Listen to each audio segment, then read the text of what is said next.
नमस्कार, मी राजेंद्र तिडके आणि आपण पाहत आहात युवा दर्पण लाईव्ह। सुरुवातीला पाहूयात आजच्या ठळक घडामोडी। मी शिंदेंना पुन्हा भेटेन, काय चर्चा करायच्या त्या करा। राज ठाकरेंच्या भेटीवर संशय घेणाऱ्यांना टोला, निकोप राजकारण करण्याचा सल्ला। भिवंडीत बंडखोरी करणाऱ्या 6 नगरसेवकांवर कारवाई, रवींद्र चव्हाणांचा इशारा। काँग्रेसच्या पाठिंब्यावर नारायण चौधरी महापौरपदी। पंतप्रधान नरेंद्र मोदींनी भारताचे सार्वभौमत्व विकले, प्रकाश आंबेडकर यांचा मोठा आरोप।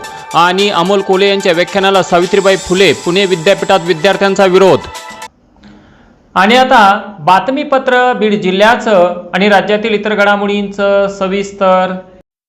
आज दिनांक 20 फेब्रुवारी 2026 पासून इयत्ता 10वीची परीक्षा सुरू होण्यापूर्वीच बीडमध्ये शिक्षण विभागाचा सावळा गोंधळ पाहायला मिळाला आहे। बीड तालुक्यातील कुर्ला येथे इयत्ता 10वीचे परीक्षा केंद्र आहे, मात्र या केंद्रावर परीक्षार्थी विद्यार्थ्यांना पेपर सोडविण्यासाठी मंडपाची व्यवस्था करण्यात आली आहे। विद्यार्थी संख्या वाढल्याचे कारण देत हा मंडप उभारण्यात आला असून येथेच विद्यार्थ्यांना परीक्षा द्यावी लागणार आहे। शिवाय तापमान वाढत असल्याने उकाड्याचा त्रास ही विद्यार्थ्यांना सहन करावा लागणार आहे। इयत्ता 12वी नंतर 10वी परीक्षा सुरळीत होण्यासाठी प्रशासनाचे प्रयत्न सुरू असताना हा सावळा गोंधळ समोर आला आहे। दिनांक 15 फेब्रुवारी रोजी सकाळी 10:30 वाजण्याच्या सुमारास बीड शहरातील सहयोग नगर परिसरात 4 महिला व एका पुरुषाने एका व्यक्तीस बेदम मारहाण करून जखमी केल्याची माहिती मिळताच PSI श्री संदीप नेवरे व PSI श्री महेश जाधव हे तात्काळ पेट्रोलिंग वाहनासह घटनास्थळी रवाना झाले। तपासादरम्यान समोर आले की वयोवृद्ध व्यक्ती सदाशिव धोंडीबा कोकाट राहणार पांडुरंग नगर बहिरवाडी बीड हे आपल्या मुलासोबत सामान्य रुग्णालयाकडे जात असताना त्यांना अडवून 2 महिला आरोपींनी त्यांच्या मोटरसायकलची चावी काढून घेत आणखी एका आरोपीला घटनास्थळी बोलावून घेतले व सर्वांनी मिळून भर रस्त्यात पीडितास मारहाण केली। या घटनेचे व्हिडिओ शूटिंग झाल्यामुळे गुन्हा नोंद करण्यास व पुरावे गोळा करण्यास मोठी मदत झाली आहे। सदर आरोपींनी 2 दिवसांपूर्वी देखील याच पीडित पक्षास गंभीर दुखापत केली होती। त्या प्रकरणी कलम 326 भादवी अन्वये गुन्हा नोंद आहे। सलग 2 दिवस सार्वजनिक ठिकाणी हल्ला करून आरोपींनी गंभीर स्वरूपाची मारहाण केल्यामुळे त्यांच्या हिंसक व धोकादायक प्रवृत्तीची पोलीस प्रशासनाकडून गांभीर्याने दखल घेऊन संबंधित वरिष्ठ अधिकाऱ्यांशी चर्चा करून कलम 307 भादवी खून करण्याचा प्रयत्न अंतर्गत गुन्हा दाखल करण्यात आला आहे। या प्रकरणातील प्रमुख आरोपी विकी उर्फ पवन किशोर वीर राहणार नवनाथनगर MIDC बीड यास 48 तासांच्या आत अटक करण्यात आली असून न्यायालयाकडून त्याला 5 दिवसांची पोलीस कोठडी मंजूर करण्यात आली आहे। रस्त्यावर दहशत निर्माण करणाऱ्या अशा प्रकारच्या घटनांना आळा घालण्यासाठी आरोपी विरुद्ध पुढील प्रतिबंधात्मक कारवाई करण्यात येणार आहे। सदरची कारवाई पोलीस अधीक्षक श्री नवनीत गावत, अप्पर पोलीस अधीक्षक श्री सचिन पांडकर, उपविभागीय पोलीस अधिकारी पूजा पवार यांच्या मार्गदर्शनाखाली पोलीस निरीक्षक शीतलकुमार बल्लाळ, API बाबा राठोड, पोलीस हवालदार गहिनीनाथ बावनकर, तुळजा सपकाळ, शेख इलियास, मंगेश शिंदे व नवले यांनी संयुक्तरित्या पार पाडले आहे। माजलगाव तालुक्यातील दिंद्रुड येथील मल्हार कोचिंग क्लासेसच्या अचूक मार्गदर्शनाखाली एक हिरा घडवण्यात आला आहे। देशातील सर्वात कठीण समजल्या जाणाऱ्या अनेक परीक्षांपैकी एक JEE मेन्स परीक्षेत ज्ञानेश्वर बडे या विद्यार्थ्याने एकूण 95 पेक्षा अधिक आणि फिजिक्स विषयात 98.98% मिळवून लातूर, नांदेड आणि चक्क कोटा येथील विद्यार्थ्यांनाही मागे टाकत यशाचे शिखर गाठले आहे। गरीब कुटुंबातील ज्ञानेश्वरने परिस्थितीचे भांडवल न करता प्रचंड मेहनत, जिद्द आणि 17 ते 18 तास अभ्यासाच्या जोरावर फिजिक्समध्ये 98.98% गुण मिळवून एक नवा उच्चांक प्रस्थापित केला आहे। हे गुण केवळ दिंद्रुड परिसरातच नव्हे तर राज्यभरातील मोठ्या शैक्षणिक हबमधील विद्यार्थ्यांपेक्षाही अधिक असल्याने त्याचे सर्वत्र कौतुक होत आहे। ज्ञानेश्वर हा मूळतः नीट परीक्षेची तयारी करणारा विद्यार्थी असून देखील त्याने मल्हार कोचिंग क्लासेस दिंद्रुड यांच्या मार्गदर्शनाखाली JEE सारख्या आव्हानात्मक परीक्षेत हे नेत्रदीपक असे यश मिळवले आहे। मल्हार कोचिंग क्लासेसने दिलेल्या दर्जेदार शिक्षणामुळेच मी हे यश मिळवू शकलो, अशी प्रतिक्रिया ज्ञानेश्वर बडे याने दिली आहे।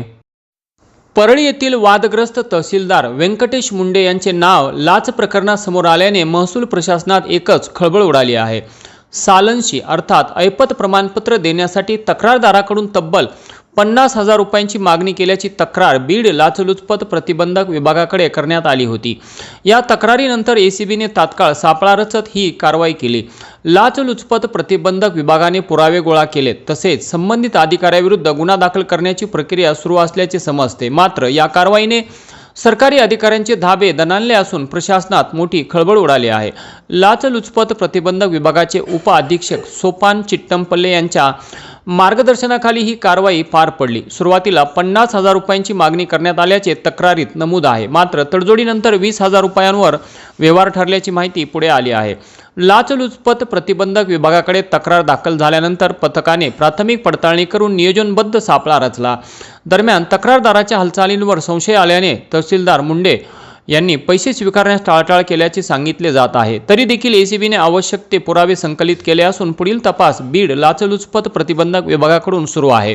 या घटनेमुळे परळी तालुक्यातील महसूल विभागात प्रचंड खळबळ उडाली आहे।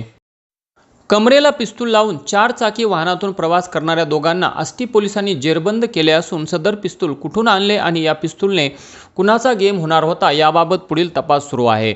आष्टी पोलीस ठाण्याचे पीआय शरद भुतेकर यांना गुरुवारी रात्रीच्या दरम्यान एका 4 चाकी वाहनातून काही व्यक्ती कमरेला पिस्तूल लावून प्रवास करत असल्याची गोपनीय माहिती मिळताच त्यांनी पोलीस ठाण्यातील कर्मचाऱ्यांना माहिती देऊन तात्काळ सापळा लावण्याच्या सूचना दिल्या। त्यानंतर पोलिसांनी सदर घटनास्थळी जाऊन सापळा लावून दोघा जणांना पिस्तूलसह ताब्यात घेतले।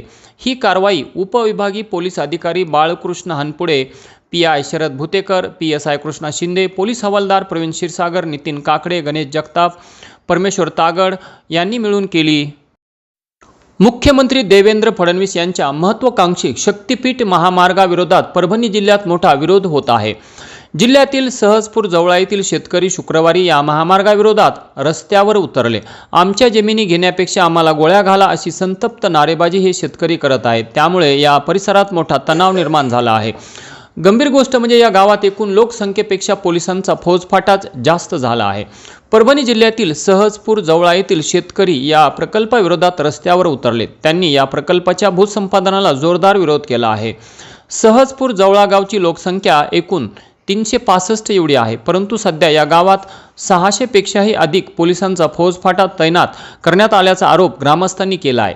पोलिसांनी आंदोलनात सहभागी झालेल्या काही शेतकऱ्यांना गुरुवारी मध्यरात्री ताब्यात घेतले। त्यांना ताडकळस व दैठणा पोलीस ठाण्यात आणल्याची माहिती स्थानिकांनी दिली आहे। या कारवाईमुळे ग्रामस्थांमध्ये संताप व भीतीचे वातावरण निर्माण झाले आहे।